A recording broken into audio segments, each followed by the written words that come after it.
नमस्कार। आज हम वेंकी रामकृष्णन की किताब वाई वी डाई पर आधारित एक बहुत ही दिलचस्प विश्लेषण पर चर्चा कर रहे हैं। हाँ, वेंकी रामकृष्णन नोबेल पुरस्कार विजेता हैं। और इस किताब में वो उम्र बढ़ने और मृत्यु के विज्ञान की तह तक जाते हैं। बिल्कुल। तो आज हम असल में ये समझने की कोशिश कर रहे हैं कि ये उम्र बढ़ने की प्रक्रिया है क्या इस विश्लेषण के जरिए, और इससे क्या बड़े सवाल सामने आते हैं, है ना? हाँ, और जैसा विश्लेषण बताता है, ये सिर्फ बायोलॉजी की बात नहीं है। ये विज्ञान और कह सकते हैं इंसानियत के नज़रिए से जीवन, बुढ़ापे और मृत्यु को समझने की एक कोशिश है। सही कहा।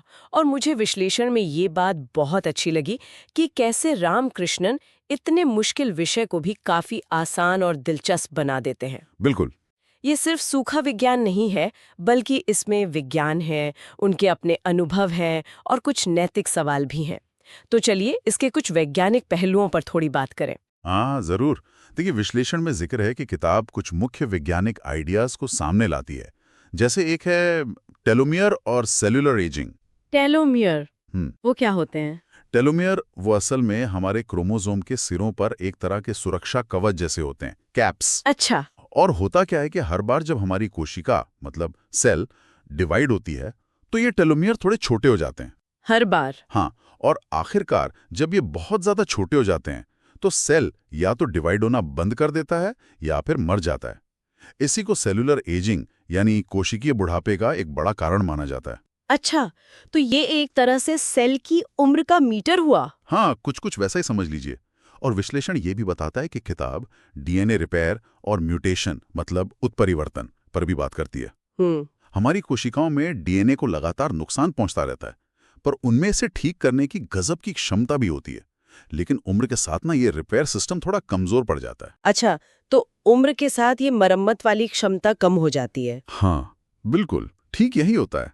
और इससे डीएनए में गलतियां जमा होने लगती हैं, यही म्यूटेशंस हैं। और शायद इसीलिए फिर कैंसर जैसी बीमारियों का खतरा बढ़ जाता है। बिल्कुल सही, क्योंकि कैंसर अक्सर डीएनए में होने वाले इन्हीं हानिकारक बदलावों की वजह से होता है। और यहाँ एक और दिलचस्प बात आती है। विश्लेषण में ये साफ है कि रामकृष्णन कोई अमरता का सपना नहीं बेच रहे हैं। नहीं, बिल्कुल नहीं। वो तो कह रहे हैं कि भाई उम्र बढ़ना और मरना ये तो जीवन की सच्चाई है। हाँ, और वो हमें इस बात पर सोचने को मजबूर करते हैं कि अगर हम तकनीक से इन कुदरती सीमाओं को लांघने की कोशिश करें, तो उसके नैतिक और सामाजिक नतीजे क्या होंगे। खास तौर पे वो जो सिलिकॉन वैली वाला एक रवैया है ना, कि हर चीज को हैक किया जा सकता है, उम्र को भी। हाँ, उस तकनीकी आशावाद को वो चुनौती देते हैं। सही। और अगर हम इसे थोड़ा और बड़े पैमाने पर देखें, तो विश्लेषण एक बहुत यादगार विचार सामने लाता है। वो ये है कि शायद उम्र बढ़ना विकास का ही एक हिस्सा है। अच्छा। प्रकृति का संतुलन बनाने का तरीका। वो कैसे? देखिए, प्रजाति का भला किसी एक व्यक्ति के अमर होने से नहीं होता।